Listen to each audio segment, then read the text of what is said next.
Welcome to Forever Exiled. I'm Justin AK Tags. Tyler, Wrecker of Days. And I'm Brittleknee. BK is back, episode 171. Thanks for joining us. Thanks for having me back. This is the 15th or 16th time now. Something like that, Yep, yeah. that's It's awesome. been a while. It was 41. Episode 41 was the first one. I looked back. Aww, And then there were that's cute. a couple extra ones. Yep. Yeah. So thanks for hanging out with us again. Big shout out to our patrons, Protonster, for joining the Patreon this week. Thank you so much. To everybody else who supports the podcast, we appreciate your faces. Patreon gets you access to After Dark, which is our podcast after the podcast. Just more of us talking, chatting, and a card and a sticker. So it's the best. Check it out. Yep. And BK joins us every time she's on. Yes. Many drinks will be Wait, had. that sounded redundant. I meant every time she's on the normal show, she joins us for After Dark. Didn't mean every time she's on After Dark, she's on After Dark. It's true. Every time she's on After Dark. But the latter is also true. Mm-hmm. I mean, sometimes I can be here, but not present. So, I mean, Sure. That's Like when us you're most weeks. covering your head while you're doing your homework, barely listening on the mic. How are your classes going? everything's been going great. Yeah, that's awesome. Are you enjoying them? I think I'm like finally past the like, blah, like, you know how when certain things happen, you kind of have like your blah phase where like the world is gross. Yep. And then you have your time and then things move around. Yeah, stuff's going good right now. That's awesome. I'm enjoying learning. I'm making a lot of really good decisions for me. Good. And I don't know, I'm happy. I'm happy right now. That's awesome. It's something I haven't been able to say in a long time. Yeah, that's nice. Aw. Are you still doing the same courses that you were doing last time we talked? I am just about to finish those courses actually. Wow, good for you. So it's kind of like cool to come around. That's full awesome. circle. Yeah. Very fun. I actually signed up for the Coursera thing just for fun. Oh yeah? Yeah. Well, you've been trying to poke around at some courses? Took some stuff for fun. I haven't been in school forever, and I was like, if I get free time, some of the stuff you can do on there is cool. So It makes it so easy. You just like whenever you've got a little time, just log in and you know, pick up exactly where you are. Sponsored by, but No, definitely it's actually not. been fun. It's actually been fun just checking out different things. So yeah, how's your guys' week? Well, let's start with you, BK. How's life? And we can't just do your week. We haven't talked to you in a while. How's life? Well, life is actually kind of stressful right now, but also really good. You know, the new year always brings in new ideas of like how the year is going to go, what you're going to do. Sometimes there's like promises for diet and exercise and blah blah blah. But kind of in that same token and spirit, I decided that I was going to really work on me as far as like my commitment to feeling better lately. So in November, I found out that I was able to actually qualify for some basic form of insurance. Like I haven't had it for a while, so I had to drop it. Scary. Yeah, it wasn't really fun. I'm not the most medically fit person. So being uninsured was not a happy time, but it's over now. The new window started January 1st. And so had sort of like the reestablishing contact visit, and got some referrals out, and yeah, just kind of going through the initial sets of doctor's appointments that I need to, and overall feeling really good about sort of like shifting the focus back to me, not only school wise, but just making sure that I'm happy and healthy and have everything that I need. How does the insurance in the States work? Like if you didn't have anything, could you still go into the doctor, or would you just have to pay for everything? So yeah, if you walk into a doctor without insurance, you're responsible for everything. If that establishment even takes cash only patients. Sometimes like the only thing that will take you, no matter who you are or what insurance you have, because they have to, is the emergency room and certain urgent care clinics. You get billed for that later though, and it's not something that is tied to credit. I think entirely, like bills can go to collections, but I don't think it actually affects your credit score, thank goodness. But that's why, unfortunately, it ends up being kind of a bit of a problem here in the States, because folks that don't have access to health insurance tend to use the emergency room as primary care because it's the only thing they have access to, which puts a lot of stress on the ambulatory systems, which I used to be a part of. So I saw that a lot firsthand, and I actually wrote my paper about it in school. Like I went to go on and do get a degree in health emergency management, and yeah, the paper I wrote actually was about the systemic abuse of the ambulatory services here in the States. Do you guys have like just walk-in clinics as well, like where somebody can just walk in and see a doctor even if it's not their regular doctor? Yeah. Mm-hmm. But you have to have insurance typically. You have to have insurance, and a lot of those places actually will have like pay models for cash only patients. That's how I see a doctor when I didn't have insurance.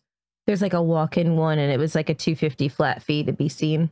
So $250 to be seen, but then what happens when you like, is it no matter? Yeah, if I needed tests and stuff like that, that would be extra. But this is like $250 if something is like absolutely necessary. Like there's sometimes, like most of the time I had a cold, I just like bundled up and got in bed and, you know, wrote it out. But there's like some certain health stuff that you actually need like antibiotics for to like fully clear. Yep. And so sometimes, you know, the $250 becomes unfortunately necessary to get access to those to then be relieved from this thing. $250 for the $8 generic to solve the problem. That's crazy. Does your insurance that you're looking at now also help on the antibiotic side then as well? Like on the pharmacy? Yeah. Like I'm actually really happy with my plan. I fell right into the most amazing niche ever, where I didn't make quite enough money for kind of like the baseline assistance offered to folks who don't make a lot. I didn't make enough for that, but I made too much for that, but then too little for the first like big tax break. But they're managed like there's this newer insurance company that's popping up in Florida in my area that actually has really decent plans for a really decent price. Oh, good. So much so that they actually had to stop offering their plans halfway through open enrollment because so many people were signing up for them, because everyone's like, yeah, this shit's good, giving them benefits. Did you get in on it though? I did. Nice. I managed to scoop it up, and it's been such a huge turnaround, because the first one that I looked at, I was talking to my moderator about it. It was like $65 for the privilege, $65 a month for the privilege of being able to pay the first $8,000 of my medical bills before they would do anything at all. Okay. That was literally the insurance plan that was being offered to me. It was basically like bankruptcy protection for $65 a month. That was the first plan I got. This next plan that I have actually has like access to primary care. You know, like my primary care visits are $0. My specialty visits are $15. Like the stuff that you would expect out of health insurance, like all my generic stuff, all my generic drugs, I think are at a certain like $5 or something like that, or whatever. Like it's crazy how much better it is by comparison. That's awesome. And so I'm taking full advantage. And yeah, it's been a lot of doctor's appointments and a lot of like scariness. I have been able to dodge COVID this entire time still by being a hermit. And so being in and out of all these doctor's offices lately, that's been the only part about this that I've been really not okay with.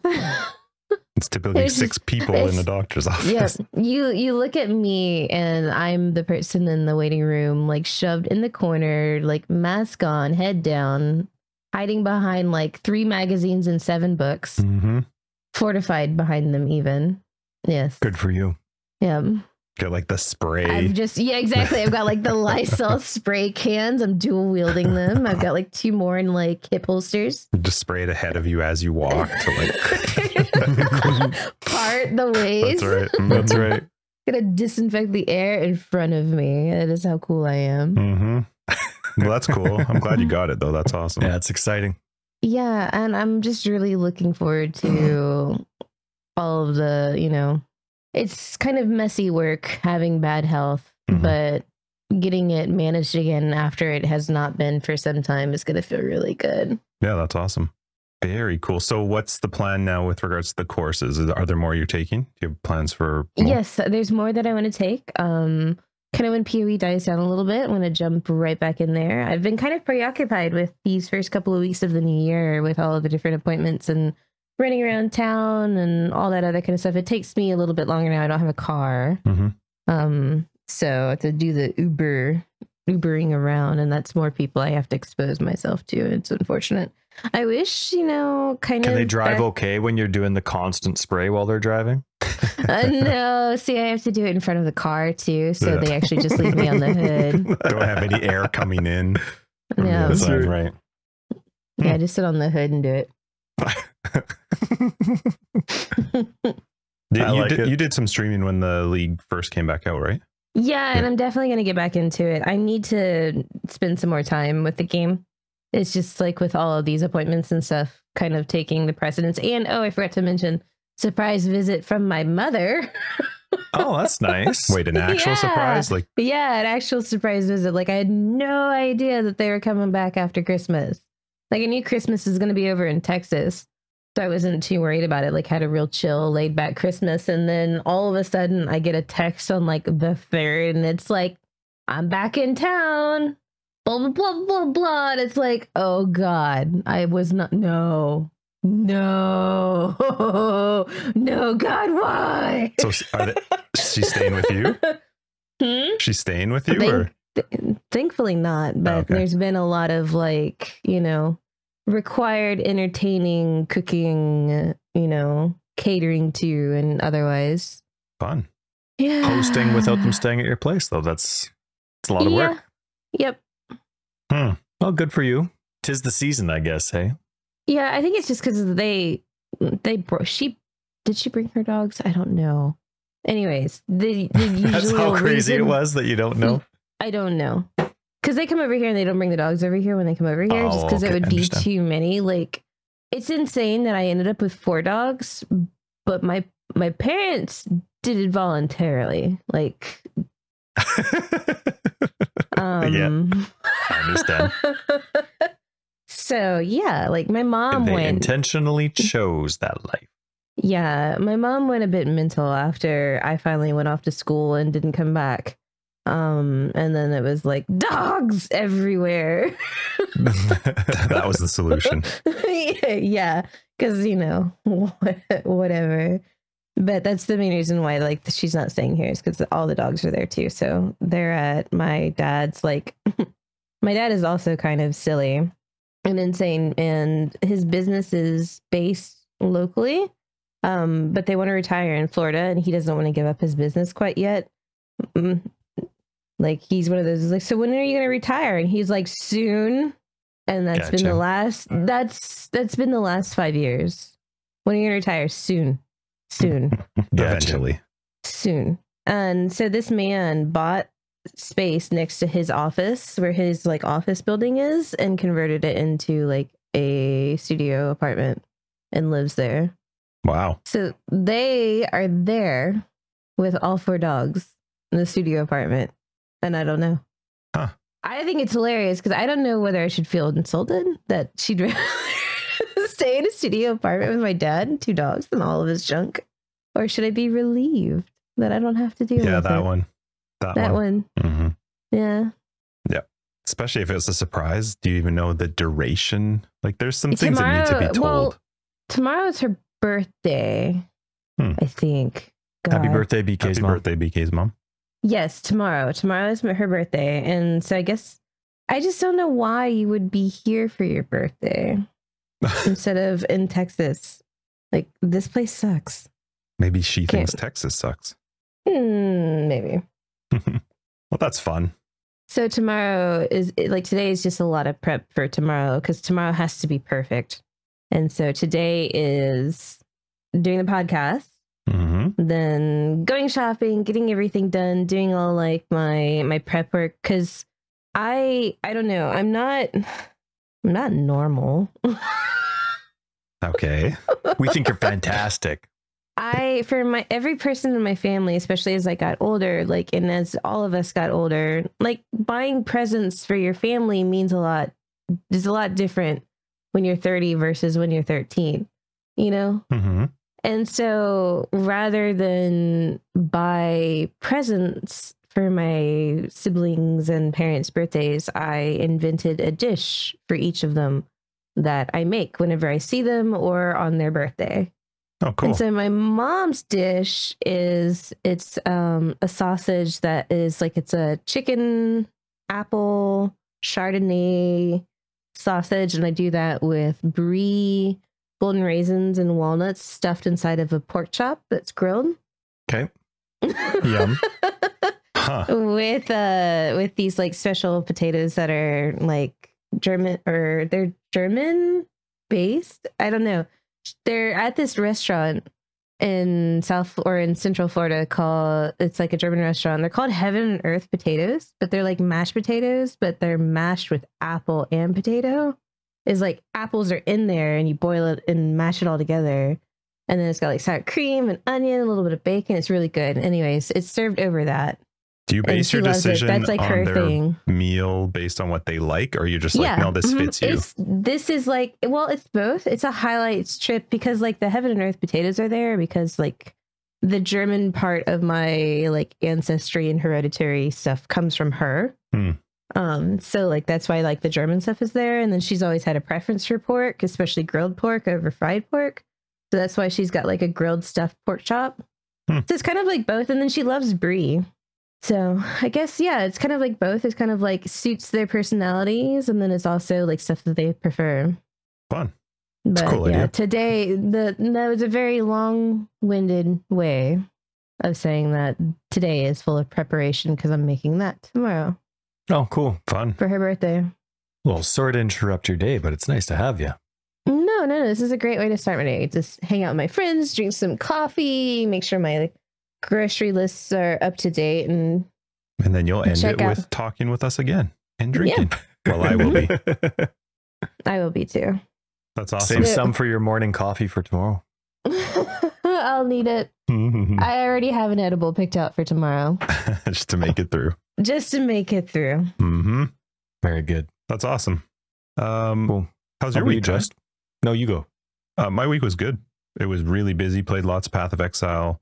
There's probably stuff that happened. People don't like hearing it. I get it. It was boatloads of meetings, but I managed to play through a couple of them, which was impressive. Good for you. Good for you. And then one of my kids was sick this week, so she was staying home for a couple days. Oh, poor thing. Yeah, but she was like determined. She's my 8-year-old. She was determined to get back to school because they had salmon, like baby salmon, coming in on yesterday. So like all week she was like, I don't care what I have to do. Give me the Vicks, give me the cold stuff. I'll go to sleep. Just tell me what I have to do. I want to see the baby salmon. I have to be there for when the salmon come in. That's funny. incredible. So, yeah. The determination of an 8-year-old. That's she crazy. She was convinced she was going to do it. So yeah, it was fun. I hung out with her for a bit. There were some days she had to go in with my wife to work just because I couldn't stay home. But it was a good week. It was a really good week. It was really busy.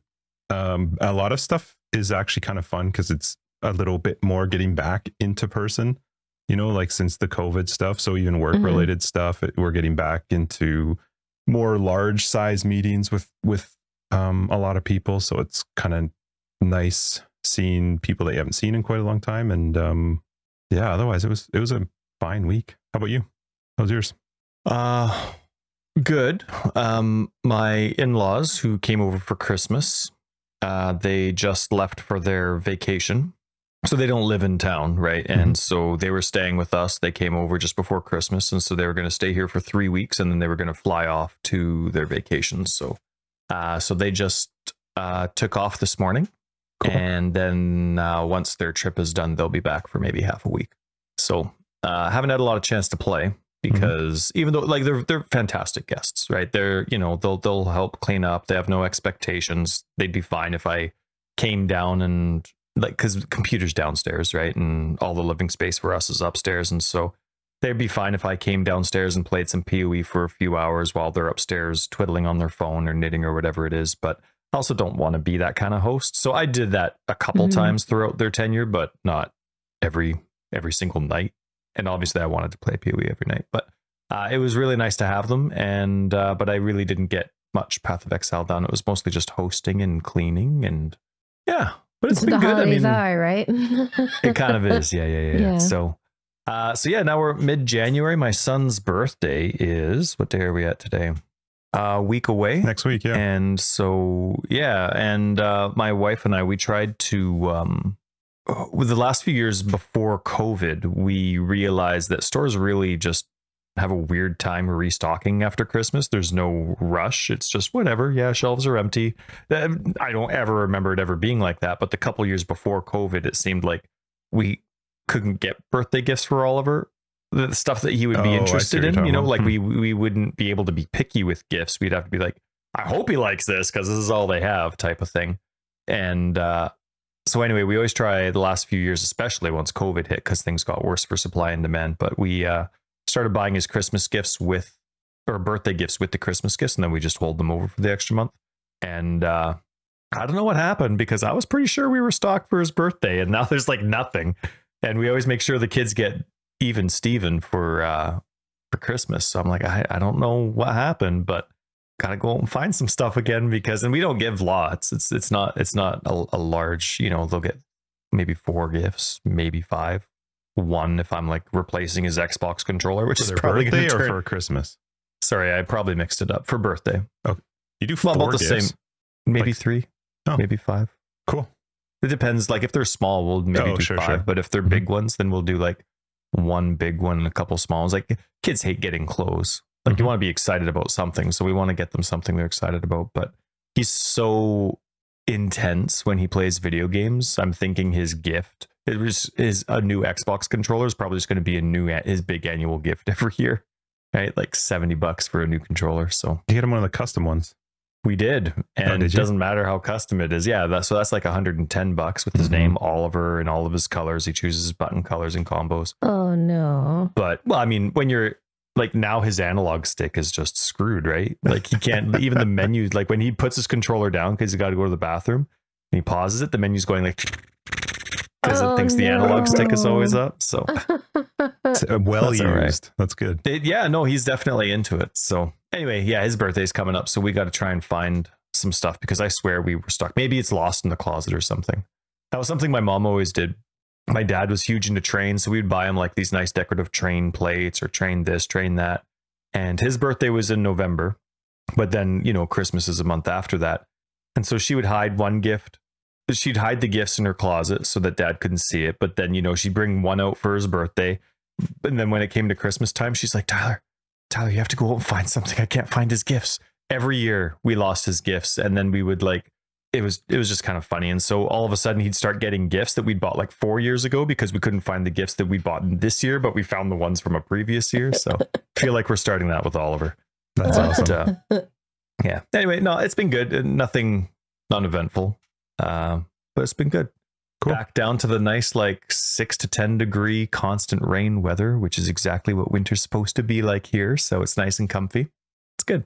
Been a lot of yeah, it's been really wet the last couple days. We had winter for like 3 days. I know, you guys actually got cold. Like freakish winter, and then it's right back up to like 80 degree outside right now. It's awful.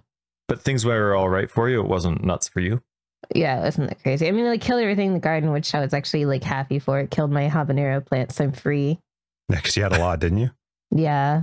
It's I haven't gotten quite around to cutting everything down in the garden and then shoving it in the compost box and covering it for the winter. So the pepper plants are just out there, or all the plants really, that are, a lot of the stuff died. The broccoli and cauliflower and kale and stuff made it because it's a winter hardy plant. Nice. Sweet. And but it's really funny because it's actually kind of creepy and weird. So after the freeze came through like I guess the inside of the pepper like liquefied and like ran out of the pepper or got eaten out of the pepper, because all that's left is this dead pepper plant with these, like, you know how pepper and tomatoes have like skin? Yeah. It's just the skins hanging from the branches. There's no like pepper flesh or pepper seeds or anything. It's just ghost pepper. It's not like ghost peppers, the ones that, you know, real make ones. You regret, but you know, like, yeah, like actually ghosty peppers. It's so weird looking. aliens. I'm afraid to touch them. I've just kind of been like, yeah, I'll deal with that later. With a stick. Every time I like open up the door and like let the dogs out, I'm like, oh yeah, I got to do that. That's funny. Awesome. Also, Hope Park. I mean, I know there's like weather stuff all the time that we don't hear about, but I've been seeing lots of crazy flooding in California with a lot of the rain that they've had. So hopefully any Californian listeners are doing okay. Didn't get forced out of their homes or anything. Yeah, it seems like California is now the land of if you are not crushed by a building, you are drowned or lit on fire. Have fun. It's so weird for them to be flooding. Well, I mean, they've had such drought. Isn't like flash floods and landslides and all that stuff happen when there's lots of drought for a really long time? I don't know. I thought that was like one of the things that makes that area so bad for it is like all the drought and fires and stuff work away the ground's ability to stay in the ground and then absorb it too. Yeah, I don't know. I know the one time that one of the times we went to Disneyland and it like drizzled for what we're used to for rain was amazing because Disneyland was empty. We were in Disneyland. You're like, this is normal. This is fine. We're not even wearing a rain jacket. Umbrella rain. It was like it was like windbreaker rain. Yep. And everybody else left. So we had Disneyland to ourselves. But that's anyway. Awesome. Yeah, it's doing that right now outside. What, drizzling?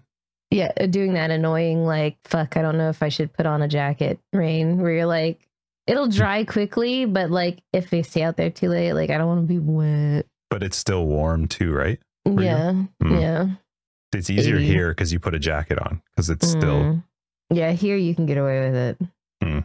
Did you like the picture, Ty, that I'm going to use for our next Christmas card? If you're on Discord or on our Twitter, don't you dare use that for our Christmas card. It makes me want to throw up. I'm glad you saw it, BK, for a moment, but I'm sorry you had to stare at it. There were so many funny messages on our Discord. The message that killed me was the one that just said, "It gets worse the longer you look at it." Well, say what it is. We're talking like everybody. I just had AI redo our logo based on video game monsters just for fun, and they made your face disgusting. I was dying. Oh, your face is so nasty. I know yours was really pretty.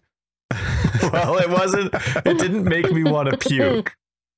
Oh, it's so funny. Mine just looked weird and cartoony. Yours was nasty. I saw that. What was it? Either early this morning or late last night. It was so funny. Scrolling and was just like, "What the fuck is this?" It's the best. Oh, I was dying. Anyway, all right. So let's. What are we gonna do? Get into PoE? Sure. You've been playing lots. Let's start with you.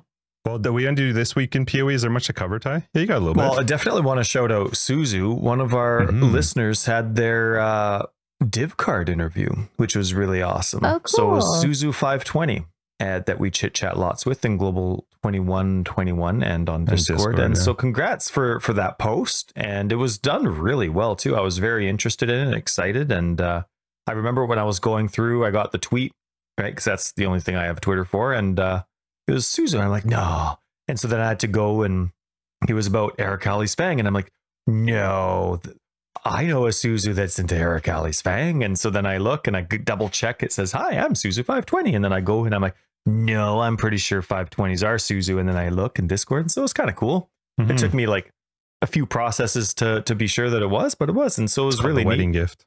Yeah, the wedding gift. And so anyway, it was really cool reading through it and just the process and progress and talking about it after. Congratulations, Suzu. That's exciting. I was watching them. They streamed on Discord for a little bit of doing Uber Maven farming. And so they were asking in 21 if anyone wanted to watch. And I was like, yeah, I'll watch. So, and they were talking about the fact that they had just finished up the write-up for it. They didn't know when it was coming out though, but yeah, so it was pretty cool. I was asking questions about why they had picked it and blah, blah, blah. So it was pretty fun. Pretty cool that it came out. Also, people that farm Uber Maven, I was watching. Yeah, screw you guys. Well, first off, I didn't even know what the hell was happening. Like, I've played this game for as long as I've played this game, and I was like, how the hell are you not done? Like, they were casting a spell. I think it's a wand from Ultimatum, maybe. They did explain it to me, but it uses like your life or something for this explosion. Yeah. Mm-hmm. But then there was also a combination of like a jewel that somehow makes the damage you take taken over 4 seconds instead. They were explaining it to me, which I did appreciate, but I was laughing to myself because I was impressed this league that I learned about Earthbreaker. That was a big deal for me. I, for some reason, didn't even know about that. And I got so excited and made a build for it. And now I'm watching them play and I'm like, what the hell is happening? How they're constantly down to no life, but not dying. It's one of those big brain, like giga investment builds. Yeah, it's cool though. I didn't know what was happening. So I appreciated them explaining to me. It looked really cool, but I also, then I'm watching them do the stupid 6-part Maven dancing around memory stuff. Bullshit. It's just, it was fun to watch, but I was like, nope, never doing it. Not for me. Not for me. Nope. Yeah. But anyway, congrats on the wedding gift. That's really cool. It's always cool to learn about the cards and the stories behind the cards. The story behind this one was a celebration of the first time they had hit 100, and they hit 100 with Arakali's Fang. And so they wanted to make it easier to get the Arakali's Fang, and the whole joke about who's the dude that gets eaten by Arakali? Silk. Yeah, so it was the whole story behind the two of them, but it's cool. Oh, cool. Mm-hmm. Yeah, very cool. So good job, Suzu. We're probably saying the name wrong the whole time. Suzu. Anyway, and then there was, remember, I think Palsterone got interviewed last week. Well, Palsterone now has the first build, episode 1 of season 11 of Build of the Week is also Palsterone. Wait, we're on episode 1. We're on season 11. God damn it. Their seasons don't make sense. Okay, cool. Congrats. Makes sense to everybody else. Don't worry about it. Just smile and nods. Sure. Let's see. Concept art for us for the YouTube videos. Sweet. The Tormentor, weapon sale. Oh, patch notes. There was a big patch. Yeah, and somehow it wasn't 0.2, it was a B patch. Yeah, it was. There was a lot of text for a B patch. And outside of the hotfix, consoles are up to date on it too. But there were 2 things that stood out. Did you guys read through it? I think a summary though. Yeah. What do you think of it, Ty? What stood out? Because there wasn't much for me. There was one thing. Well, they introduced the Voidborn Reliquary key. Oh, right. Those are out now. Oh, and it didn't screw up my filters. I didn't have to rush to add anything because I just in general have Reliquary keys, no matter what kind they are, show up. So that was nice that I didn't have to do anything in regards to the filters. But yeah, really cool. It currently has 1,231 of them. Jesus. Right. Isn't that That's just current? That's the highest tier, yeah. The Voidborn Reliquary key, that's the one that people had to buy through support packs, right? It was with the highest tier that's support. The highest one. Mm-hmm. What's that math? Well, that 1,231 is just what they currently have too, right? Times 480. Yeah. So 480. Hang on, I'm blank. I'm having a hard time bringing up my calculator because I couldn't remember what it was called. No, but I'm just like, I don't know. My small little brain's like, okay, they probably got like 100 max of those like top tier ones. Who's going to spend? Right. Oh, I know. Like, because they keep talking. Yeah, they keep talking in their figures about millions. That's how games are made. Like, I get it. But for some reason, I'm like, wow, that's like from $1 billion $5 purchases. That's so I mean, Exile sold out. So yeah, in like minutes. Yeah. So what's the number, Ty? Well, how much is the 480? That's Americano. Yeah. Mm-hmm. Well, that's 590,000. Yep. Boom. Done. $500,000 in Americano. And they wonder why league starts are important. Yeah, expensive order packs and it's a big deal. Why everything is structured to build the shit out of hype on that first week. Well, this wasn't the league one either, though. This was these are the ones people have been waiting all year for. Yeah. Mm-hmm. So the hype on these is even bigger. More. Not to mention you got the coolest hideout right ever. $800,000 Canadian. Of course, the go back to being a student and they're like, here's all this really cool shit. And you're like, oh man. Screw you guys. Thanks for the timing. Yeah, that's pretty cool. So anyway, and saw some really cool posts. People were posting their stories and their thanks. There's some really emotional ones on Reddit that I read. And on a complete side note, there was a big message that someone posted in our Discord. Otherwise I would have missed it. But one of the moderators sent out like the new mentality going forward for Reddit, and even wanted feedback. Like, do you think these rules are fair, or do you think we need to be more strict? But really, really cool. And I have noticed a massive decline in aggression on Reddit ever since GGG's. This is a few leagues ago now, but where Chris was openly saying like, Reddit has to change. We've been thinking of pulling out. We haven't, but we're, that was like maybe a year and a half ago. And there has been a decline. But then all of a sudden, these last couple leagues, there's been like those moderators. It's probably got to be a full-time job for all of them because it's been really toned down. I did notice it's been a much safer place to chill out. Yeah. And so even with some of these people posting their really emotional tributes to pets or loved ones that are no longer around, or even things that are still emotional but not as tragic, for these what's this called, the Voidborn Reliquary Key, there's still some snide comments with people that just have no heart, but at the end of the day it was loaded with like positive and kind, compassionate notes. So yeah, it's been good. I don't know, from my little experience on Reddit, it's definitely improved quite a lot, and it's kind of sad because it was nice to make fun of for a long time. I would rather it be a healthy place to go check out. Have the resource than have something to make fun of, Yeah, but I do agree. There's no more Reddit voice right now. Like, yeah.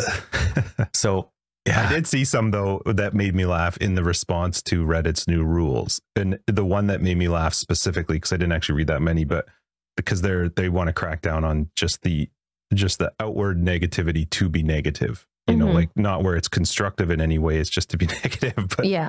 The response from somebody was like, well, if you're going to go against the people who are being negative, you need to have the same rule for the people who are being positive just to be positive. And I was like, what? Idiot. Wow. So what I was like, the fuck is wrong with people? Oh, it was so funny. People being positive to be positive. Jesus Christ. What happened to them? It made me laugh. I couldn't tell if they were being serious. Imagine hating happiness. Yeah. Oh, it was so funny. Anyway, what else, Ty? Are we still on patch notes? Yeah. Someone else posted, this is regarding that Reddit post. Someone caught Thela, one of our listeners and Discord folk, one of his comments to that post. And he's like, yeah, no, people just need to realize, I'm totally paraphrasing because I don't have the picture in front of me, but people just, be nice, right? There's no need. No, he was being a little bit like sarcastic, which was great because it was like the idea of like, we have to remind people that it's okay to be nice, right? Or you should be nice. That was basically the idea, was like, it's great, but now people need to just go back to having common sense. Just don't be an asshole to be an asshole. And the responses were so good. The responses were funny. It was like, I agree with the turd above. Yeah. And then the next comment was like, I agree with the two douchebags above. And then the next comment was, I agree with the three, and they just kept like cutting people down. But it was funny, right? It was all in good spirit. It wasn't done in a negative way, yeah. No. And then there was another patch that I noticed. Interesting timing, because this doesn't seem like anything new. So, I mean, I'm glad that it's done, of course, but summon skeletons and Val summon skeletons been in the league for years and years and years. But it says updated various descriptions to clarify which stats only apply to summon skeletons and which also apply to Val summon skeletons, such as the modifiers on Alberon's Warpath. Melee skeletons from the Val summon skeletons are now referred to as soldiers rather than warriors.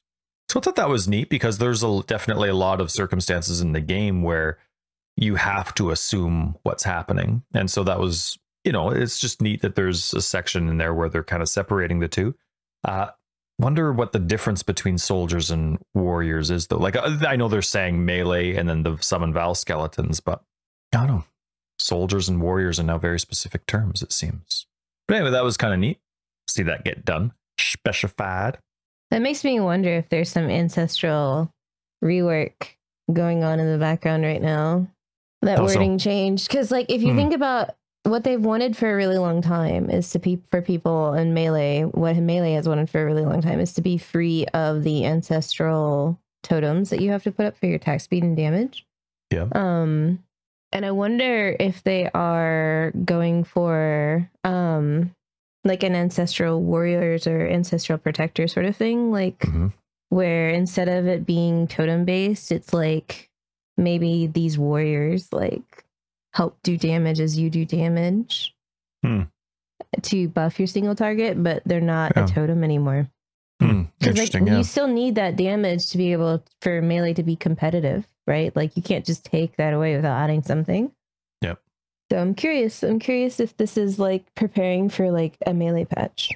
I'm just getting people's hopes up. Yeah. Now, way to go, BK. Way to ruin it. Well, it's not, I mean, warrior fighty types and spiritual guardians isn't something that's new. That's like a very, very, very common D&D trope. It's like an ability you get as a, yeah. Interesting. Well, it would be nice. I mean, kind of going a little bit farther with that, it would be kind of cool to have the appropriate tags for both as well. You know what I mean? Whether, you know, if summon skeletons use melee, like if there are melee skeletons, it would be cool if it would have the melee tag. You know what I mean? Yeah. I mean, they did that for SRS and stuff like that too, right? They gave them the melee tag and the melee splash and all that other stuff. So yeah, further clarification of systems is always a good thing. Yeah. Well, I'm hoping. Now it's a good comment. Now it's a good tease, BK. Good tease. I think it would be cool. Yeah, agreed. I mean, for Raise Zombie right now, we have for tags, what was it? Minion and spell. That's it. But like all the assumptuous tags work with it, like, you know, melee, physical, and all that kind of stuff. So yeah, be cool. BK, did you play this week? Hold on. What? I wanted to talk about one of the changes that they made. Oh, okay. Go for it. Sorry, I thought you said there wasn't anything for you. Go ahead. I did, but I was letting you go first. The death toll major affliction. I don't understand why they needed to change this. So before, it was an affliction in Sanctum where monsters would drop no coins. Obviously that sucks, but to be honest, monsters aren't where you're getting your coins anyway. Like it's from the chests at the end of the actual chest rooms. Now causes you to lose 250 resolve after completing 8 rooms.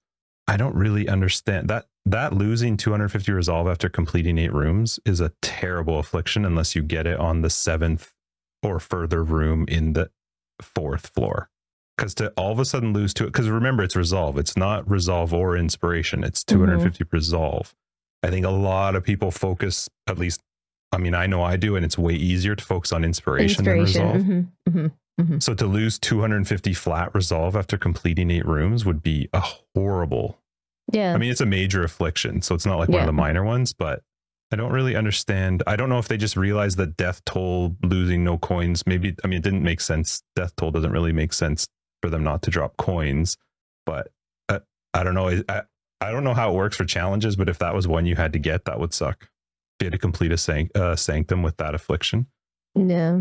To lose 250 flat resolve in 8 rooms. Also, are you supposed to keep track of that?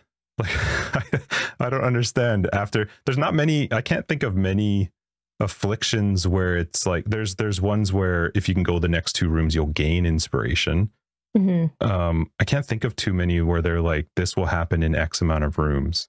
But anyway, I thought that one was a little harsh. I'm not really sure why they needed to introduce something that would just lose 250 flat resolve, and why pick after 8 rooms? Why not make it, I don't know, like a percentage over those 8? I'm not really sure. It surprised me. That seemed like a really harsh addition.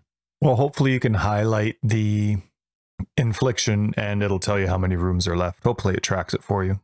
Yeah, that'd be nice. Yeah, if there was something to tell you. I mean, I would say most people are screwed though.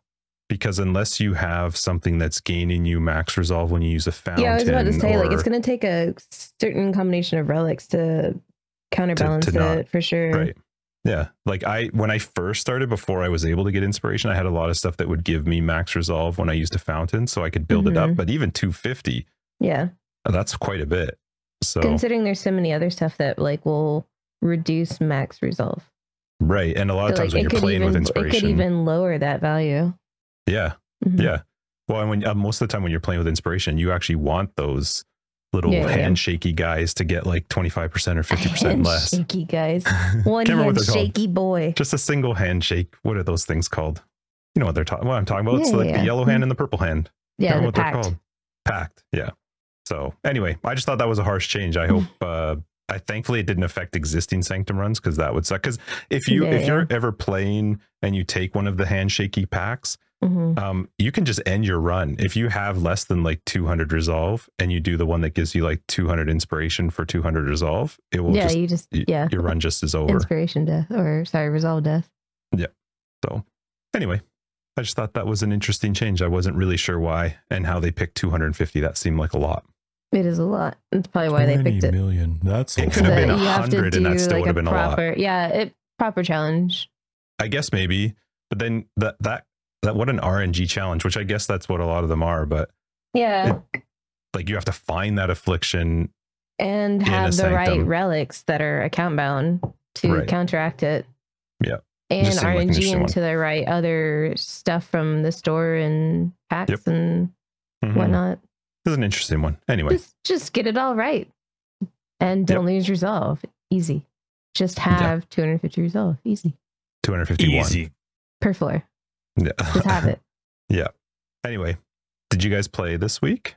This week I have not played very much. Well, what did you play in the league start? Like what? So I started, and I was really excited about Caustic Arrow. So I wanted to play around with that. I'm a big, long time Caustic Arrow fan.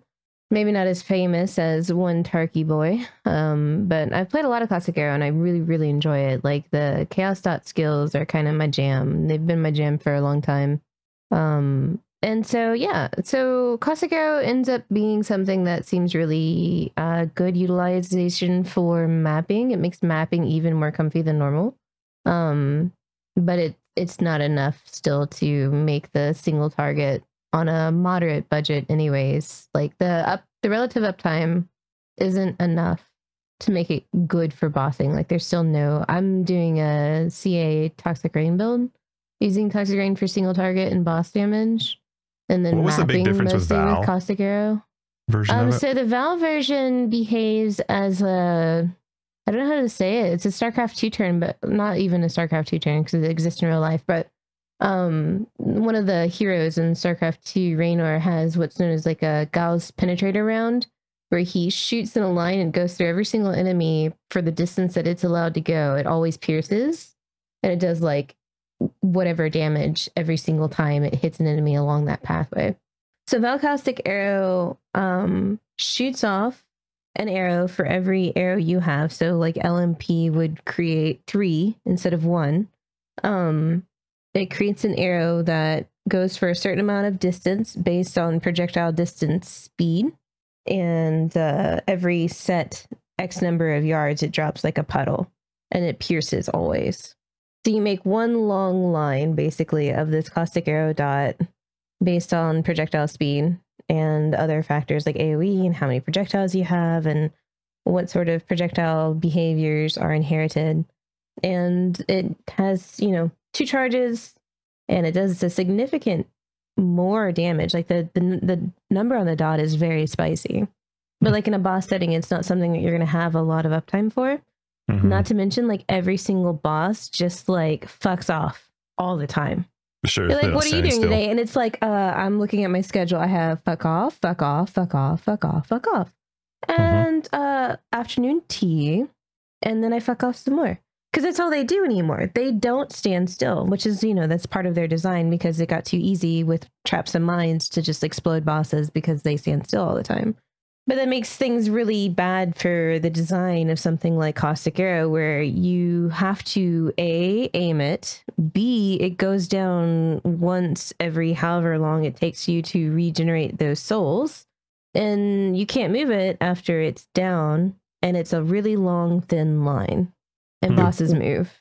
So it was an interesting reveal for me, because I've always pictured, now I don't have every Val skill memorized. I'm apathetic to them. If I end up interested in a skill and there's a Val skill for it, I'll consider it. But I always pictured Val skills as beneficial for boss battles, right? Like I can think of, I don't know, what are Val skills that I use? Like Val Righteous Fire, Val Skeletons. Those are skills that just really increase my bossing potential at the time.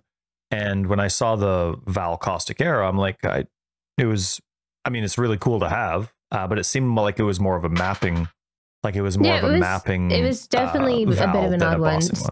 Statistically speaking, most of the Val skills actually add clear to their skill, even though Val BV is used as, for example, like a huge boost to single target because it's a set of 10 blades that is apparent, like completely separate from you suddenly out of nowhere.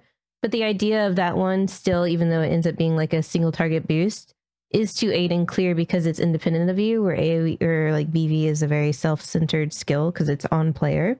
Yeah. So traditionally, Val skills are about AoE. So it wasn't an entire surprise, I guess, that it was a clear focus skill. I was really, really hoping for that single target buff that you're talking about because like CA really, really needs it in order to be viable in the current in-game situation beyond like an astronomical budget. And even then an astronomical budget gets you like a 3 million dot, which is like cool. So like I was really, really, really hoping for something that worked similar to how the old Val Burning Arrow used to work, which was like a stacking debuff. So Val Burning Arrow created a debuff where I think it increases the amount of damage taken by normal Burning Arrow for X number of seconds or something like that. And then it could like stack to 3 times. I don't exactly remember what it used to do, but basically it was a debuff, allowed for more damage to be done during the windows. And like, I was like, yeah, that would be great for Caustic Arrow because that's what it needs. Like the clear argument on Caustic Arrow has been solved ever since Arrow Nova support got added to the game. Like Caustic Arrow actually has extremely good clear if you can combine, you know, Arrow Nova support with an explode of some sort, whether it's occultist or I tend to go for Asenath's Gentle Touch. I like the explodey on that one. But yeah, it's like some of the, it's really good clear. Like I'm not gonna say it's the best clear in the game, but it is beyond comfy for something that could at least at one point in time turn around and be a boss or two. It can't do that anymore, of course, but yeah, it was so. Are you still happy with it though? I mean, I know you're still talking about your build and your league starts. So my apologies to deviate a bit, but are you happy with the Val Caustic Arrow? You like it? I mean, it's nice that it augments kind of like what Caustic Arrow does well right now, but it's disappointing that it's not boosting the single target more. Sure. Like, so in a normal mapping situation, like I don't have to switch to Toxic Rain for rares. I can usually just like the one chunky rare, put down a Val Caustic Arrow, and that will, the extra dot damage cleans it out. And then depending on the map boss, sometimes it's a Val Caustic Arrow, sometimes I do switch into TR and TR it down instead. Because I went for the bow swap. Because I'm all about convenience. So I think that's a great idea. So I have one bow that's gemmed for Toxic Rain and one bow that's gemmed for Caustic Arrow. And so I map Caustic Arrow, blah, blah, blah. Then I hit X, weapon swap into TR. I've already got a TR ballista support set up in my chest armor. So it's just a bow swap, and then I just have all of my single target potential right there, and I don't have to like worry about it, and it's dynamic. I think that's no gem awesome. swaps, no nothing. And yeah, so it cost me a little bit as far as like the gemming up is concerned, because it's like it's both bows. But I upgraded my bow in stages. So like my very first bow I'm using as like my clear build. My first bossing bow that I bought for TR. When I go for like the Uber bow, the bow that I'm using for bossing now will then retire as like my mapping bow, and I'll What's have the like difference that between other a one. mapping and a bossing bow? What's the difference? For my setup particularly, it comes down to whatever gives me the most damage, because I want to concentrate the most damage on the bossing setup first. Because like to clear a T16 map, that damage that is necessary is pretty low. The damage to clear the Shaper encounter or Uber Elder or Uber Elder, like that's the damage that scales, right? So like having capped gems and a pretty good 6-link setup, and you know, not being completely, you know, like having gone through a couple of upgrade quests. I'm not just saying like run to T16s and garbage and you should be able to clear all T16 maps in a 6-link, you know. You know, like moderately speaking, like the investment necessary to clear those types of maps isn't as high. And then by the time you want to do the juiced encounters, to like juiced, you know, like add in your altars and your sextants and your scarabs and everything like that, you should be getting to the point to be upgrading your boss bow anyways. So then your current boss bow becomes your mapping bow, and you get that huge boost. It's usually around. For me, the difference is the first bow is always crafted with a dread essence, which always guarantees +2 to socketed bow skill gems. That's really nice initially on for Caustic Arrow because a lot of its dot damage is built into the skill gem itself. But the difference between like my first bow and my boss bow is the presence of using Katarina's +2 to socketed support gems instead of the +2 to bows because of the presence of an empower. The +2 to the empower does more than +2 to bows because it then supports every single support on your 6-link as well. And that goes, and that is, double so because of, awakened gems now. So like having gem scale leveling stuff in general is just like really, really good. So that's like kind of the trend. That's the sort of like interesting upgrade pathway through bows is because you can guarantee that +2 right away with the essence. Which is pretty awesome. Which is pretty awesome. What was the mod you said that, because I was looking up the essence when you mentioned it, so my apologies because I was just on the wiki looking up the essence of dread. What was the one that improved the empower? Katarina, when you kill her and unveil weapons from her, she's the one that gives the recipe for plus either 1 or 2 to socketed support gems, depending on like what that's the prefix. Slot it's in. It is a prefix, yep. And it is it shares a slot with any of the +2 to whatever, +1 or +2 to like whatever it's so it's one or the skills, other. Chaos, cold, etc. It blocks that. So you can only have +1 to all socketed skills and then that together for a total of +3. And then you can and then the goal on top of that one is to get the synthesized implicit bow, where it's a synthesis base that has a +1 to all socketed gems, and then you build the bow underneath of that one too. So you have like an extra +1 on top of all of it. And it's so funny because the gem level scaling is what becomes the most important part in these skills. So that next +1 going from the boss bow to the +1 synthesis bow is usually like an extra 20 divines for a single +1 because that's how impactful down the chain. The and extra now you're one ready is... for white maps. No. Good God, no. That's really My goal is to get at least 1 Uber down with the Toxic Rain build. I don't know which one it'll be yet, but I got to get back to it, get another round of upgrades done, and see how it all settles out. How far did you get into this character? I think I'm 98 or nice. 98 and change. I'm going for 100, and first 2 watchstones and everything gathered to get the next 2. That was like I was going to do a round of upgrades and then go kill Maven and Uber Elder and finish that up. Go from there. Yeah. Nice. That's cool. I had a really good kind of momentum going, and then it was like the holidays, and like I had to go do obligations and visitors. Then the new year came around, and I've been busy with health stuff. It's like, don't play the video game. Time to put the health aside, BK. It's just been a crazy few days. Well, I say few days, but I mean like 2 months because it was like WoW expansion, PoE expansion, 14 patch. So it's like, so much gaming.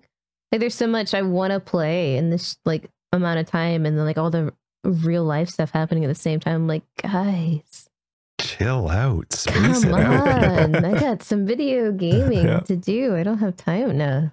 That's right. Now we want pathofexile to come out once every 4 months instead of 3 months just for the sake of IRL stuff. Well, I really honestly thought that the beginning of this year was going to go like, I wake up, I stream in the mornings, I arrange all of my doctor's appointments in the afternoon so I can take an Uber to them. And I play, the 14 patch in the evenings, right? Like I can balance all of this, and none of my appointments have been in the afternoons.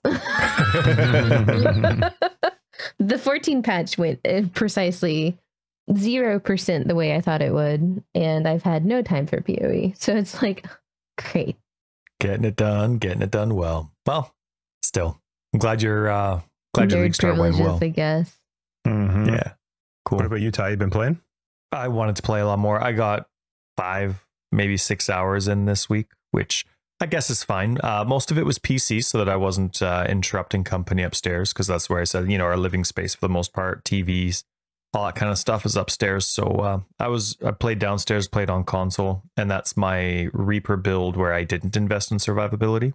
And I have to say, like, the reason I really wanted the Reaper to work without survivability is because it's easy to resummon. It's part of the build playstyle where you're constantly hitting the attack button, which resummons the Reaper anyway. So it's, I was testing that out, but the thing that I really wanted is I want to take that minion survivability and invest that into myself. And I thought I had that nailed down in terms of the amount of mitigation I had, which without any items was crazy. And I have decent items, not great, but decent items. And the amount of recovery that I have is fantastic. Like I was really excited about the defensiveness of my character.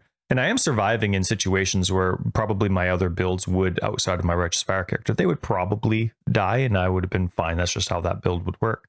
So I think I've been surviving a lot more in much harsher mod combination content, but there's still, my goal for this character was to be, I knew that I would die sometimes, but the idea was that it would be hardcore enough that if I was paying attention as a hardcore character, I'd be fine. And that would include the Atlas investments that I find fun. And BK, I kind of like I love Torment. I remember you saying a while ago that you hated Torment, or it was just like, no, not touching it. No, I know what you're up to. I remember something like that. I really like Torment with the Rogue Exiles. I love that combination. Of course, Torment doesn't just go on Rogue Exiles. It can, completely soup up a boss. When that happens, like when you have 5 tormented spirits surrounding a boss, I never expect to survive that, but I just think it's fun. But yeah, especially when you're not like a movement speed and movement skill player, they're like, you get that, what's that goat that has that fire that just stomps around and but yeah, and it always seems to be that stupid one, that summit boss that always has the 5. Anyway, so, but that's kind of like the stuff I like investing in. I tried Metamorph again because I saw that huge XP bonus that they were playing with. So I fully invested into that. And so every now and then you get that ridiculous rogue Metamorph that you can't even see and you've been wiped off the map. But I was kind of like designing this character to be defensive enough that I could take those on. And I really thought that I could. And there's just too much of an insane spike with 1 or 2 of the tormented mods and a couple of the combination. Yeah, like I forget which one. Is it like Warlord's Grip? I think it is. There's one of them that makes them stupid fast and have a crazy attack speed. Yeah, and then there's another one where maybe it's like a crit chance thing, but they just seem to hit it all the time.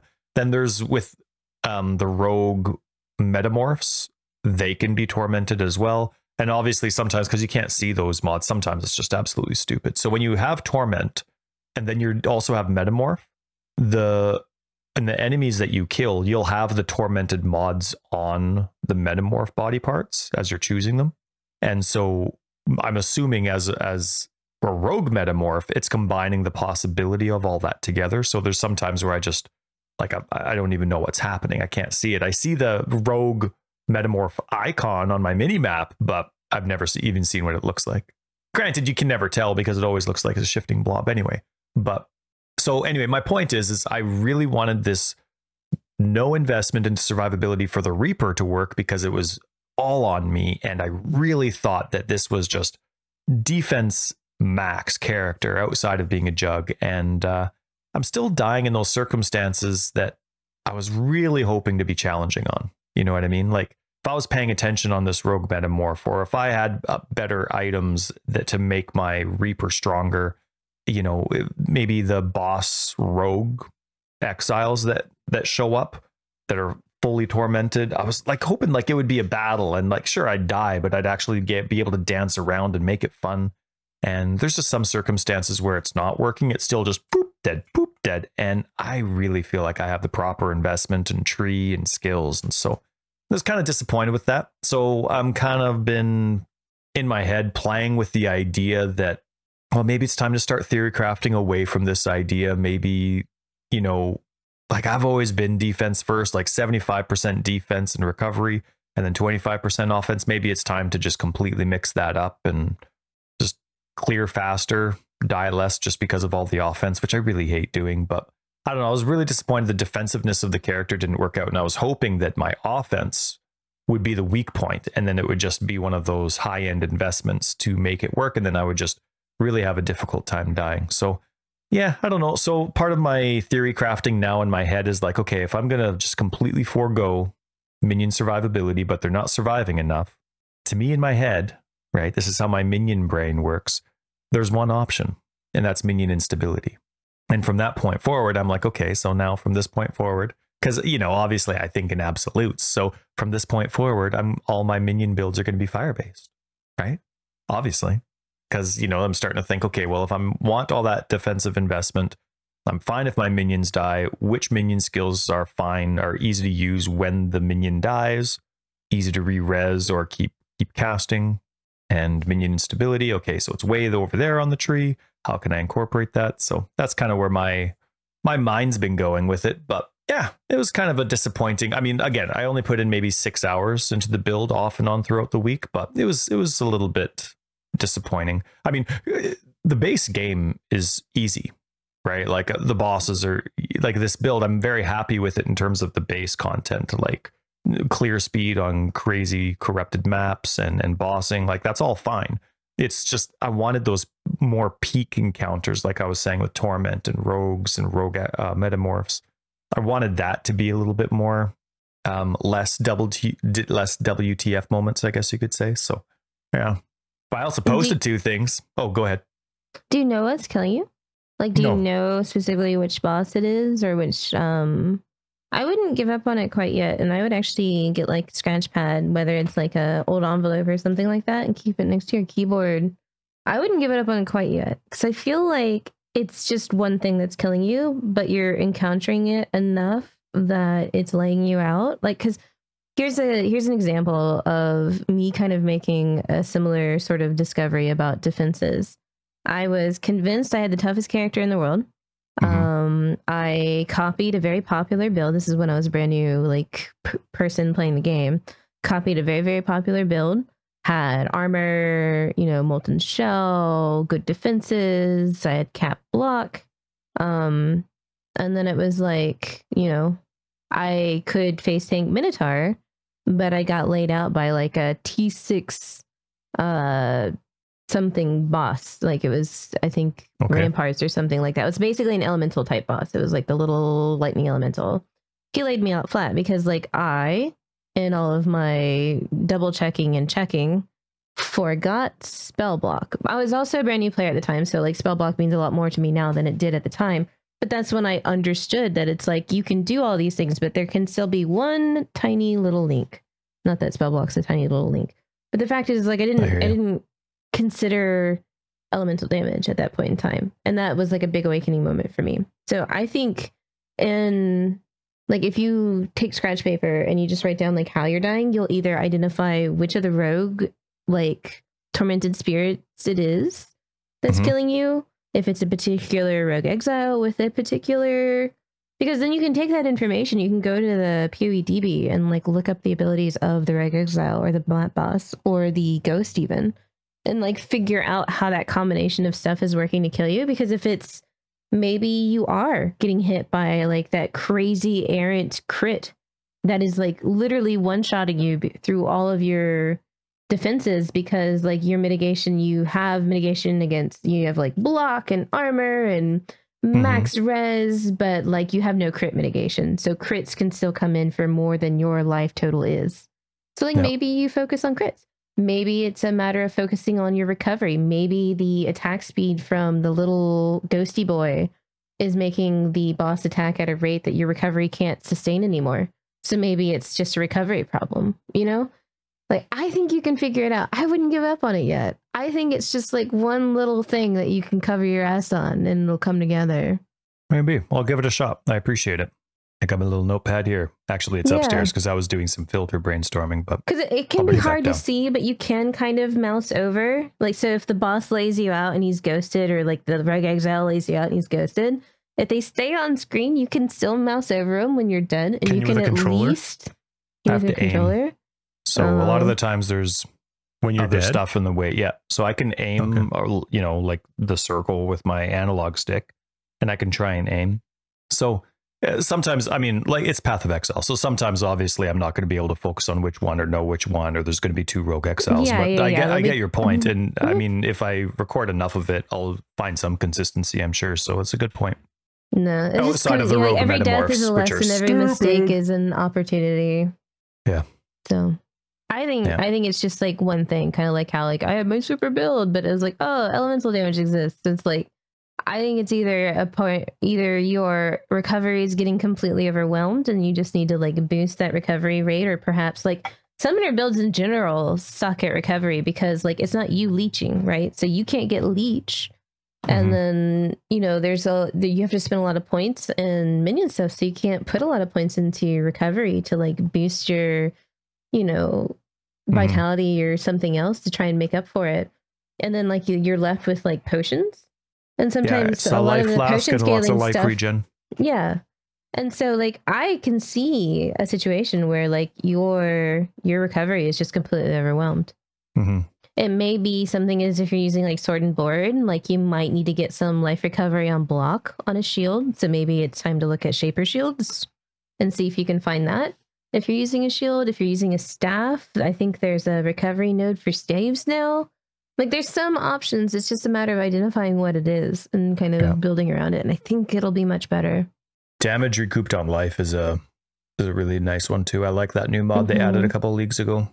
Yeah.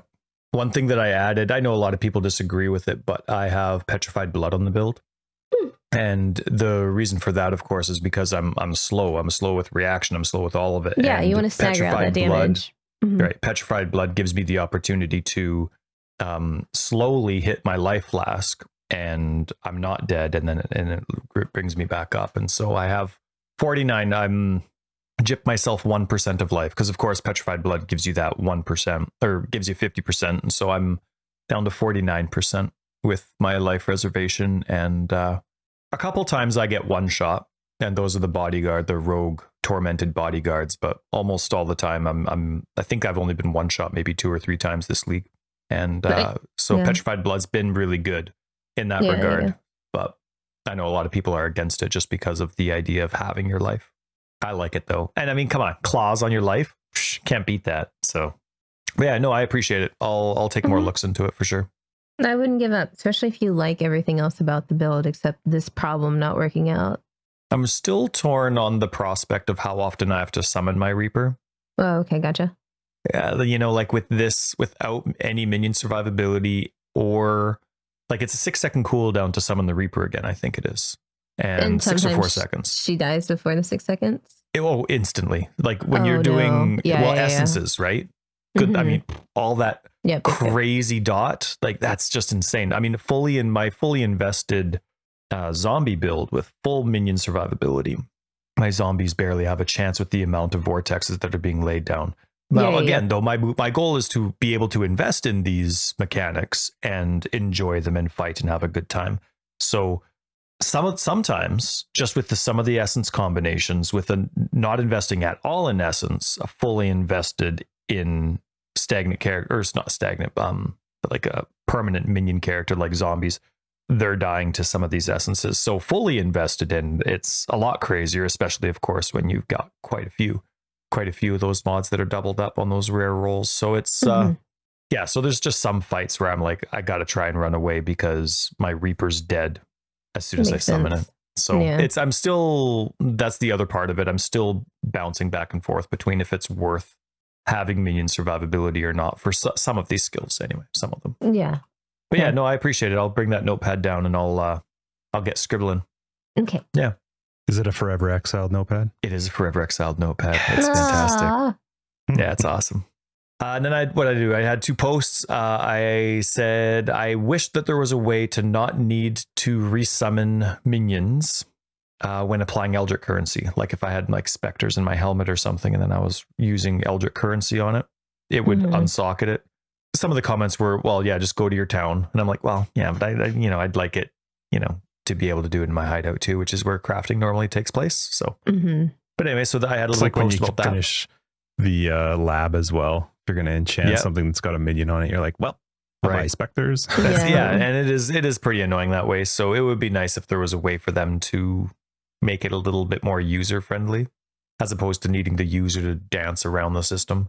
And then I did, there's just another bug report with controller. You know how on PC, when you click on something like an item on the ground, your character walks to it. So you'll click on the text that your filter is showing, but then your character then walks to the item and picks it up, right, to where it is. Like there's a radius where a character doesn't have to move, but if you click on something that's too far away, your character is going to start walking to it. Yeah. On controller support, it's opposite. Your character's never going to move based on where you click. So the button to pick up is only within a certain radius. But with how Path of Exile does all of its drops, like everything drops in one spot, and then you just get this massive long list, right? Yep. And so if I have to walk, let's say to the bottom of that massive list to pick something up, my character's not going to move. So I can highlight it because that's where the text is. But because it's not within that radius of my character, I can't pick it up. Like my character won't walk to it. So on these drops where there's lots of lists, and now that they've added these Arch Nemesis mods to the game, granted it's not Arch Nemesis anymore, but you know what I mean. So when you get a whole bunch of fractured items that drop at once, the list can be pretty big sometimes, and you can't pick half of them up. Or you have to pick a whole bunch up, run to another part of the map, drop them. Then you have to come back, reset the filter, and then pick up a whole bunch and move them over. Then eventually you can pick it up. But anyway, so BK. Hey. Just walked away. It's We should make all fun ours. of him. Yeah. But anyway, that's what I did. We're just going to keep talking. And yeah, that was it. And also, I don't know if you've, it sounds like you were investing in the I don't even know altars. how it would be mean to Justin. Imagine because having everybody so many already shoes. hates him and everybody knows. Ha! Yeah. Okay, what a there loser. we go. Shoes. That's all I know how to. That's all. Because I can't even say stuff about, like, imagine caring about lawns. Like, I fucking care about my garden now, so I can't even use that That's right. one. Well, Justin only got 19 divines in one map. It wasn't even 20. Wow. Yeah, what a imagine. douche. Yeah. Have you seen any of those divine I have not. thingies? I've been hunting for them, but I've not been lucky enough to RNG into it yet. You've invested into it? I was mapping with Zayazi, and Zay got one towards the end of a map, so sadly only 2 divines. Still though. It's a special type of sadness when the altar, when you finally uncover it, is the last one that you see in that map, and you've already cleared it, and it's just like, oh. Totally. I wonder, Justin, I wonder if ahead. the strategy is to, like, run around and pop all of them and then look at them all and see, and then clear from there. I don't know. Yeah, I don't know what the proper one would be. Our Discord talks lots about it, but it's not something I'm going to invest in, so I don't pay attention to the in specifics of the investment. Justin fully invested into it, and he fully invested into, like, pack size and all that kind of stuff. He just wanted everything. Like, it all revolved around the possibility of getting this, and so I forget which keystone it is on the Atlas passive tree, but it was all about the amount of notables you get in pack size, increasing your pack size. And so Justin, Josh, and I were playing. We did some maps. We were hoping to get it, didn't find it. And Josh goes to bed. Very next map we do, the very first altar we get is the one that offers the divine opportunity. Oh. And so Josh just missed it out. And we went and we ended up counting, and of course counted at the end too, because he wasn't carrying divines with him while he was mapping, and he ended up getting 19 divines with his pack size blue altar mausoleum setup. Nice. Back. We were totally dissing you. Yeah. You don't even know. What'd you say? I was like, nerd, imagine having shoes. And then I didn't think of anything mean. So I just said shoes.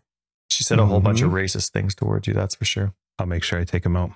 And I'm back. Welcome back. What did I miss? Well, I'm just, first off, did you put your head between your furnace and your hot water tank to see if you're leaking carbon dioxide again? No, not this time.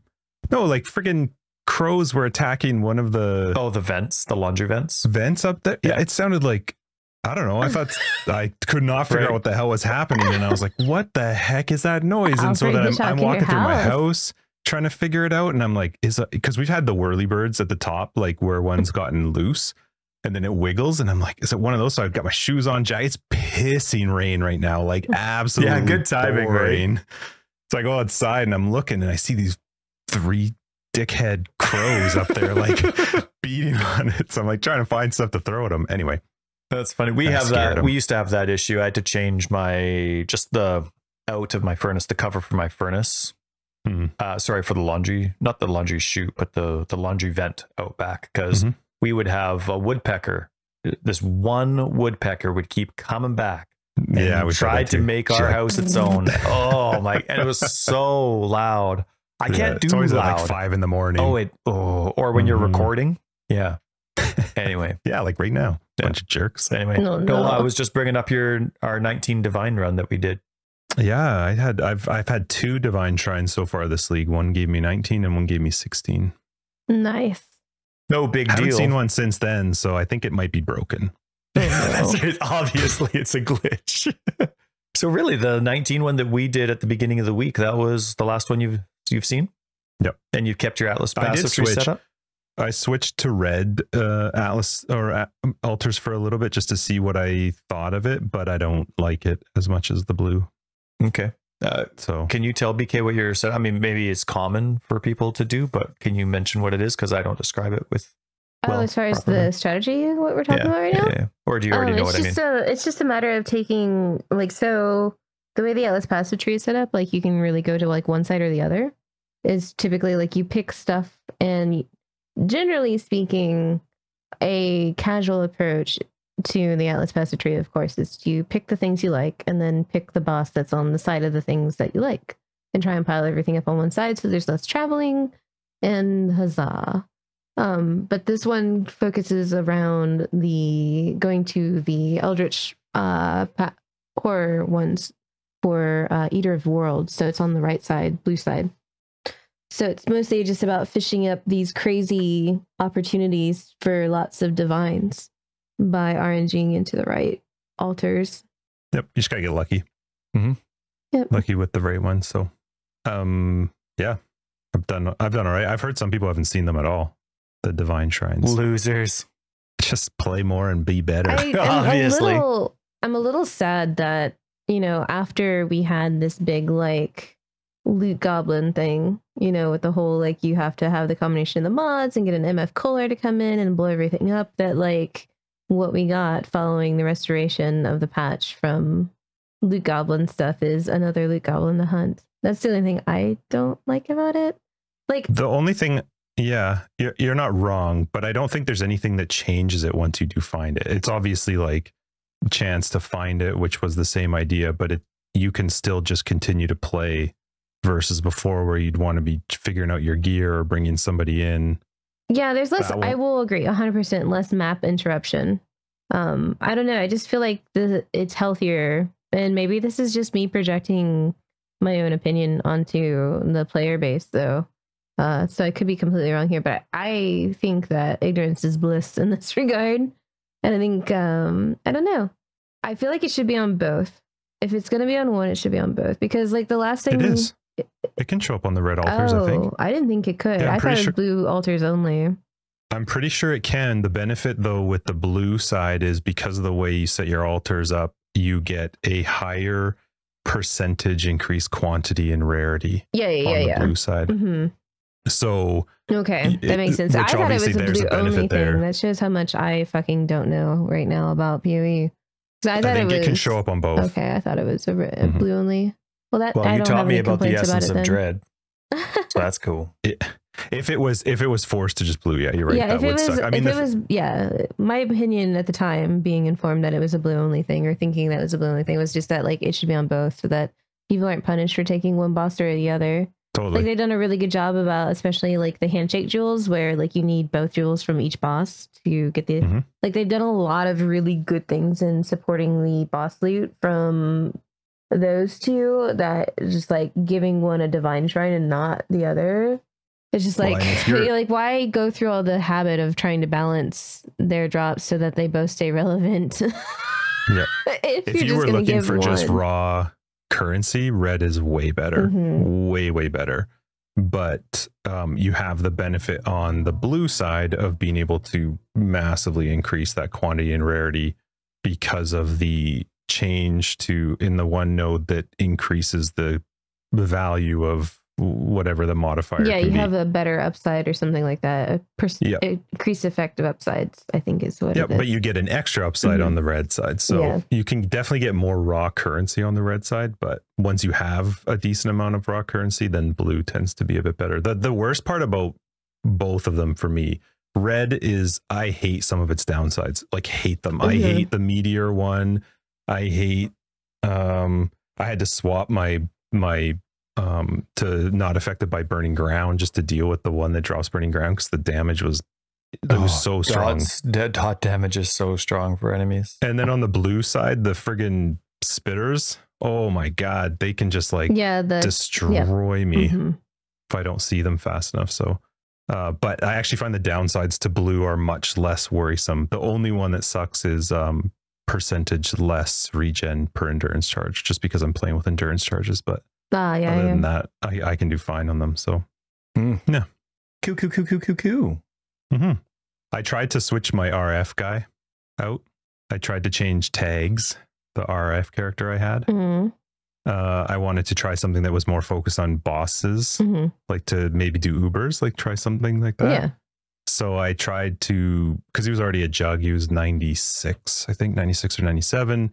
So I switched him over to Reap and I played it to 99. I just did Mausoleum, both my characters, I got them to 99 in Mausoleum. Good for you. And then I hated it. I just didn't like it. I didn't feel like it could do what I wanted it to do. So Reap didn't get a +2 to its range, so that's right. The damage was fine, but I didn't feel like it was doing what I want. One of the biggest struggle I have with, like, I went back to my consecrated totems because I love that character that I made this league. It's been one of my favorite characters I've played in a very, very long time. But there's two I can't do Maven and I can't do Eater because of their phases where there's nothing for my totems to hit. And that's a big problem because I just don't have regen. I don't have, like, that's what keeps me alive is my totems hitting something. And both of those bosses have phases where there's nothing for them to hit. And not only that, but it's like, so I can do Syrian Exarch because I can use the totems to block the fireballs. I mean, I may still suck and die, but at least I have an option. Whereas with Eater, that beam, I can't get away from that beam. I'm going to get hit by his beam at some point when I'm trying to walk through those purple balls. And at that point I can't do anything. So, and then Maven, I don't remember, there was a phase where I couldn't hit anything. Maybe it's the memory game part, but anyway, so I wanted to play something else that was like really tanky, really heavy on regen, and it was fine, but it just wasn't what I wanted. So I started selling off all of his gear and I just went right back to Consecrate Tome. And this is the first league ever that I did all the invitations myself, all the Maven invitations, even the Feared. Nice. I did the Feared, which was I was talking to people in 21 last night, like, okay, guys, what do I need to be worried about here? So yeah, I did all like the Maven witnesses for all the maps. I did all of the invitations. I did them on my own. And so I unlocked all the slots this league. So it's been a lot of fun. Hell yeah. Yeah, I was really happy. I was like, this is the first time I've done this. I've never touched the Feared. I've always just paid somebody in trade to like get me the map slot. Yep. And so I'm a big kid gonna do it now. Heck for you. Yep. It was really funny talking to people in 21. They're like, your totems, just put them down and run in a circle. I'm like, all right, good. That's what I was planning on doing. I just wanted to double check that I got the right idea here. Yeah. So it's amazing how many people are so good at that Uber content. I spent so much currency trying to make my Reap guy work. Like, I think I probably spent close to 80 divines on him, and I just did not like it. So I just started selling off all the stuff. But it wasn't like, it was just a preference thing, right? It was doing fine.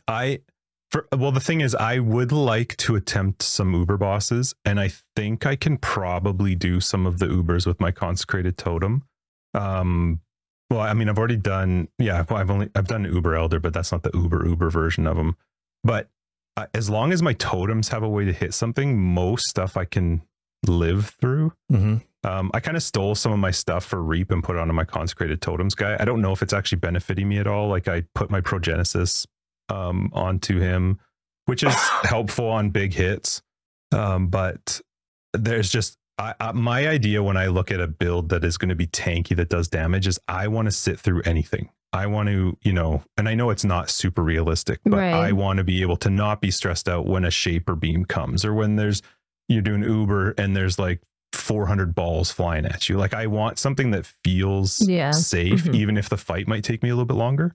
And I didn't get that with Reap. Also, Reap confuses the piss out of me because I can't quite figure out where the best position is to position the boss based on Reap. And when you're using Spell Cascade too, so you're getting, I don't know, I just couldn't figure out, like, do I want to be close to them? Do I want to be a little bit further away so that I'm trying to overlap the Reap? I couldn't really figure out the best positioning, and I found that a little bit annoying. Gotcha. To not be able to do that. So I'm not really sure. But Sanctum was awful with Reap, like just awful. I did it. I completed a run in Sanctum with the Reap guy, but it was nothing close to as fun as Totems. I'm just hearing that you have melee brain is what I'm hearing. I did.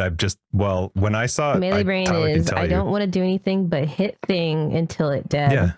And don't die. Yep. That's right. I do the hitting.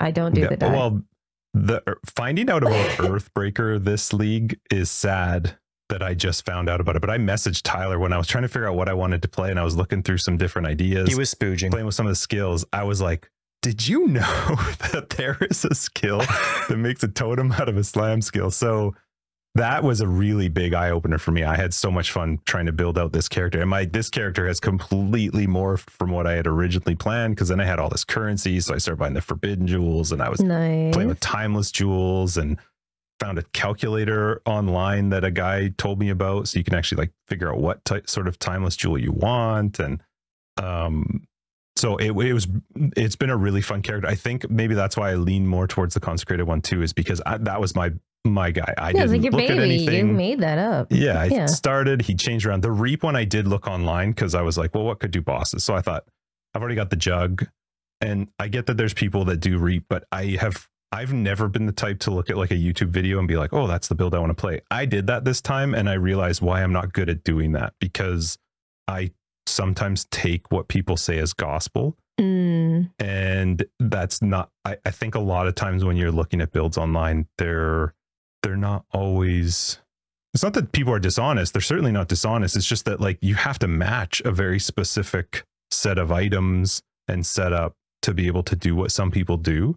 And it just didn't feel comfortable for me. And I think because I took the consecrated totem idea from start to finish, and I changed it as I went along, and I was on POB so much trying to figure out, it just feels so much more comfortable because I know exactly what I'm doing. When I change something, I understand why I'm changing something or looking for it. It's yours.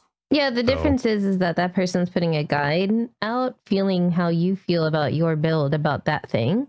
But there's only certain knowledge that can be imparted through experience that can be translated that way. And so there's this, like, that's not an uncommon problem to run into with guides. It's like some of the builds are straightforward enough to, you can watch a guide, know exactly what you're getting into. You know, the shopping lists are straightforward enough. You know exactly what you're getting out of it. But a lot of it's like sort of like nuance, right?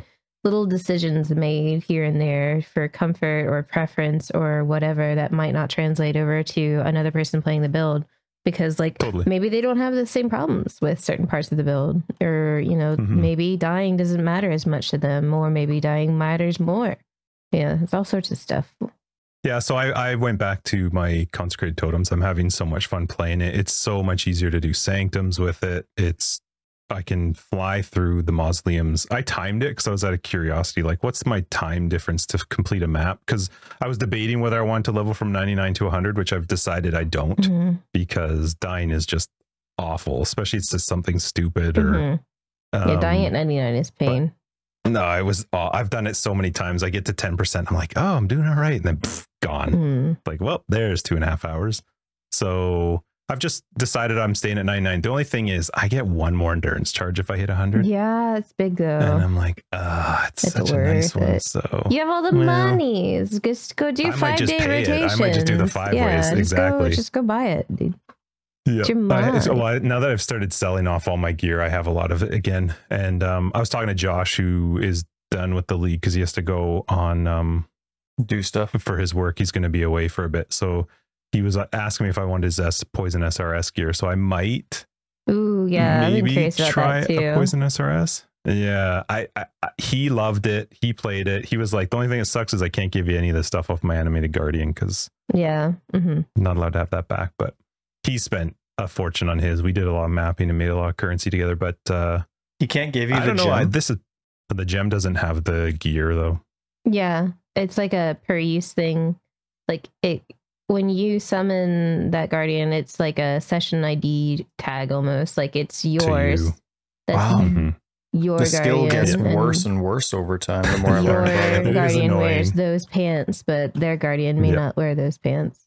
Yeah, so even if he gave me the gem, I would just still have to equip it with all its stuff, which is fine. I think that for all the stuff he's got, it's maybe 20 divines on his enemy guardian. But so I might, but then that's still another leveling a character, and I've done it twice now, so I'm not sure I want to do it a third time. Yeah, fair. I have loved this league so far. I've been having so much fun with mapping. Oddly enough, I haven't felt like it was time to stop. I almost did because I was putting too much focus into trying to make Reap work, and I should have realized sooner that like forcing something that I wasn't enjoying. It's the skill. Yep. And I was like, this is going to burn me out if I don't do something different. So I switched back to totems and then decided to do all the invitations and had so much fun doing it. So nice. Yeah, been good. And the Atlas passive tree is so much fun. It's my favorite part of the game. Dicking around with that, changing it out, trying something new. So cool. Anyway. Glad you're having a good time. I just imported my character into my POB and I think I missed a point. I'm gonna have to look at that later. Oh. Time to do /passives. Is this? Well, no, I for some reason I don't have one of my ancestral guidance. I don't know if I forgot to click it or maybe I had to take the point away to do something else. Huh. See, POB, it's the best. Hey, Ty? Well, yeah. Justin just discovered using tools to enhance your build this league. No, that's not true. But this is the first one where I've spent so much time in it. Normally I just plan out the tree. I don't do anything else because I absolutely hate the idea of like trying to figure out my gear when I'm planning out a build. That seems stupid to try and figure that part out, but I do like for the tree. But this league I was able to import my character to try and figure out how I could fit in blood and sand, and that was a ton of fun. That can be fun. Because you can't do it in game without spending a fortune. So yeah, there used to be a mana reserve calculator. But I don't think it's been updated. I always tried to figure it out in game and just realized how much easier it is to throw it into POB and actually mess around with the jewels, and it was fun. Anyway, we gotta wrap things up because it's going long. But we have a private league. It's true. It is time. It's been going for a while. Oh, I thought maybe like a bird flew into your window and it was dying on the windowsill or something. I didn't know that was about time. I just didn't realize that. Yeah, the time. Time's gone by. I looked down, and that's why I said, "Oh my goodness," because I was just shocked. Yep. Private League is coming out January 27th. If you're on Discord, you've already seen it. If you want information about it, you can hop onto our Discord. We don't post it anywhere else. But we're going ruthless. We're going ruthless solo self-found this time. Nice. Well, we'll see. It's not hardcore, at least. But yeah, it's going to run from January 27th for 10 days. There's prizes, and it'll be a fun challenge, maybe. I'm not sure. I'm not sure if it'll be fun. Have you played Ruthless at all, BK? I did some of the testing ahead of the release. And I like it. I think it's really fun as like a thing that you do once in a while, or like a long term, like, you know, like the old beat up car you keep in the garage to work on every once in a while on the weekends. Yeah, that's kind of what the niche it fills for me personally, because I am just not patient enough for it all the time. It's like fun as a novelty, but good God, I would not want to play it permanently. I've heard that in the trade league version of softcore Ruthless, at this point now, a lot of characters are built up quite powerful as if they were in just a normal. Yeah, I would only do it so self-found though. I wouldn't like why even play that trade? Yeah, I would rather. That's why. So ours is going to be solo self-found softcore, but it's only 10 days too. So yeah, we'll have to see how that goes. My goal. I might play. I might pop in and play. Please do play. I just want to get through Act 4. That's my goal. Is in 10 days. I just want to get through Act 4. I think you can do it. Didn't take. Yeah. I was, yeah. The main thing to prepare yourself for ahead of playing is just being comfortable with how long boss fights actually take. Oh, I'm used to that. No problem. A lot of folks won't, though, coming over from trade. Playing trade softcore their entire time, never playing hardcore, playing ruthless for the very first time.